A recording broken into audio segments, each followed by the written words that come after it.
Liyayikhetha inkosi enkulu uNyazi lwezulu iGumgedlela libuyile.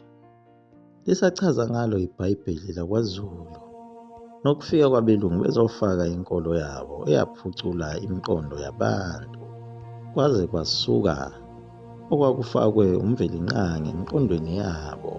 Abelungu base befaka okwabo abakuthandayo okuzobulala umuntu omnyama. Siyabathola impela sebefikile nazo izimishini abelungu. Sezandile kuleli izwe lasekoloni, ziza kancane zibheke kulo izwe lakamthaniya kwaZulu phela. Lezi imishini zabelungu lezi wawuthi ufundiswa ngokukholwa kwasentshonalanga uphinde futhi ufundiswe nesikole khona lapho. Eminye imikhuba eyenziwa yilabathakathi abangabelungu, ngesikhathi befika lapha babefike bedlise lesi sizwe sikaJehova izilwane ekungafanele zidliwe umuntu omJuda, njengengulube nje. Yafika nabo laba belungu benzela ukuthi bethibe lesi sizwe amandla. Okunye abafika nako yilo iBhayibheli leli elabe selishintshiwe kungeselona leli elalikade libhalwe emandulo. Leli Bhayibheli labo lase lifake nemigubho yabo, imigubho yaseRome nase-Italy, imigubho efana noKhisimusi nama-Easter. Leyo migubho leyo yayingekho kwa-Israyeli, imigubho uNkulunkulu ayingayifuni, imigubho kaNkulunkulu waseRome okuthiwa uMoloki.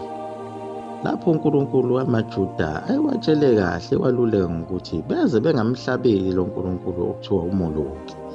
Kodwa isizwe simnyama kuyisona esingamaJuda satholakala sesikwenza konke lokhu ngokuyalelwa uye umlungu lona ebafundisa zonke lezi zinto zobuthakathi kuyimishini yakhe. Okunye akwenzayo lo mlungu wabe esebagqokisa izimpahla ayezilande ezweni lakhe, impahla zabafelokazi ezathathwa zagqokiswa abesifazane abangabantu abamnyama. Lezi impahla babagqokisela ukuthi vele amadoda enu asefile, noma ngaba ayaphila kodwa sefana nafileyo.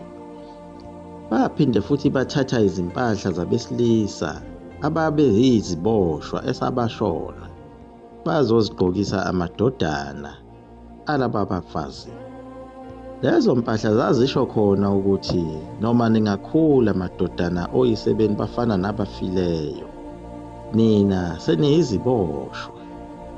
Le mizamo yalabelungu yaphumelela kahle kakhulu emampondweni ngoba abantu bayemukela yonke lento ababeyinikwa ilamangisi. Bathatha onke amasiko alesi sizwe samangisi bezitshela ukuthi impucuzelo.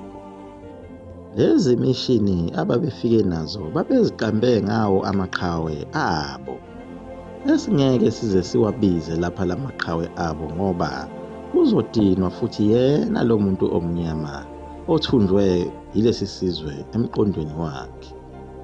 uNkulunkulu kulapho-ke abesethumela khona abaprofethi bakhe ezweni lasemampondweni. Kodwa abantu ababalalelanga laba baprofethi. Ingakho nezincwadi zabo laba profethi zingandile, abanye babo bengaziwa futhi kungabhalwanga ngabo. Ngenxa ukuthi laba bantu abamnyama basemampondweni base benothando olukhulu lalabelungu, kwabe sekuyikona-ke ukonakala komhlaba. Ngapha udingane uyabamba uyayeka uhlelela amabhunu ukuthi mayifika awabulale. Lokhu kuthula okwakuthi kuzanywa yilembe kubonakala kufadalala konke, kubonakala udingane lona ehliphiza yonke imisebenzi emihle ebisiyenziwe nguShaka. Lesi sizwe ebesesibunjiwe ubonakala esihlakaza kalula nje. Ilembe phela lathatha iminyaka 12 kuphela ukwenza wonke lo msebenzi okufakaza kona ukuthi lalisuka ezulwini. Nebala ayafika-ke amabhunu ayemenyiwe emcimbini ejabule ephethe konke ayekuphethe nezipho kanye nezibhamu zabo. Nebala amukelwa ngezandla ezimhlophe abesethathwa sekuthiwa-ke akayongena esibayeni.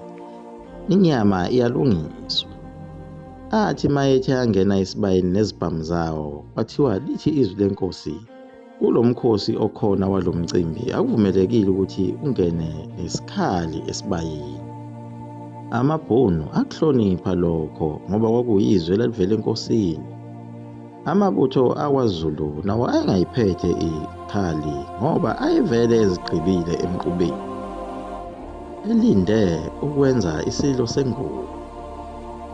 Nangempela kwathi kusahleziwe kusemnandi sase sivela isilo sasemgungundlovu. Emgungundlovu kwakuyiso isigodlo esikhulu saso isilo uDingane esasibatshazwa ngobuhle, esasakhiwe ngasondini. Sathi masivela isilo, amabutho ayethe njo emehlweni esilo ukuthi sizokwenze njani.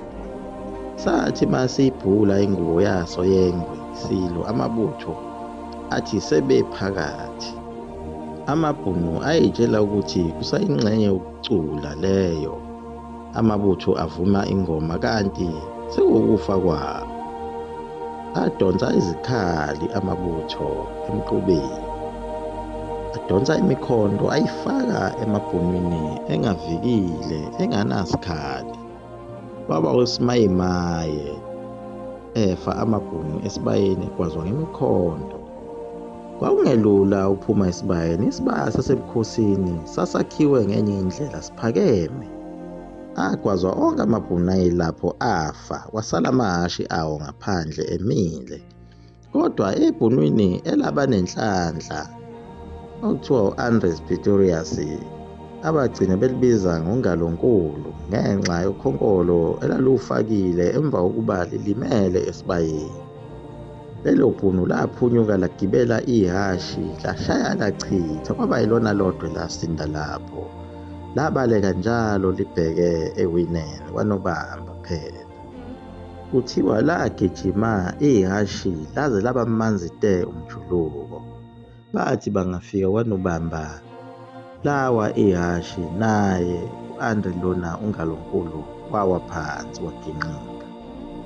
Wabe eseyichaza yonke indaba esephapheme lapho ukuthi njengoba nibona mina nje, nibona okugcina. Bafe bonke ekade ngihamba nawo, babulawe yiso isilwane somhlola lesi esingudingane. Phela abelungu laba babekholelwa ukuthi abantu abamnyama bangamazimu ababona abantu. Lokho kwagcwaliswa yiso isenzo sikadingane ukuthi cha, isona impela isizwe samazimzimu lesi. Kuthiwa wasuka isililo esikhulu emabhunwini, abafazi bekhala befelwe ngamadoda ngoba kwavalwa ngezihlahla phela. Kulapho amabhunu aqala khona ukwenyanya uZulu, akaphindanga ayikhohlwa into eyenziwa uZulu kuze kube namhlanje. Amabhunu lawa ayelwa ngayo yonke indlela efuna ukuziphiniselela kuso isilo sasemgungundlovu lesi esisocongwe amabhunu akubo. Kwenzeka konke lokhu nje na amangisi abhizi agqilaza amampondo namaXhosa namaphoyisane kulelizwe lalena ekoloni, abahlabelelisa izingoma ezingayindawo nezingamahubo asemazweni awo lamangisi. Kodwa amampondo asethathekile ilamangisi ayakujabulela lokhu kumbiwa kweqanda lenjelani. Kwazise phela asefunde nolimi lwabo labelungu. Nale nkolo efike nalabelungu aseyithathile ayimukela. Kodwa izinkomo kazisekho, sezithathwe yibo labelungu. Nemithetho abasebeyishaya eyayicindezela kakhulu isizwe samampondo. Labelungu babehlakaniphile ngoba ngesikhathi bekhanda lamasonto abo ezimishini, bakhanda nejele lokuthi uma ungafuni ukumukela lenkolo kumele uyoboshwa noma bekufaka emkhunjini uyodayiswa phesheya kwezilwandle. Lesisizwe sabelungu sasisibi ngoba yiso phela lesizwe esasikade sithumba abantu lekwa-Israyeli esasusa udweshu sesize safika lapha. Liyaguqa lapho igumgedlela umakhuluskopu ngenzani, umzukulu kamafutha omkhofu. Amen.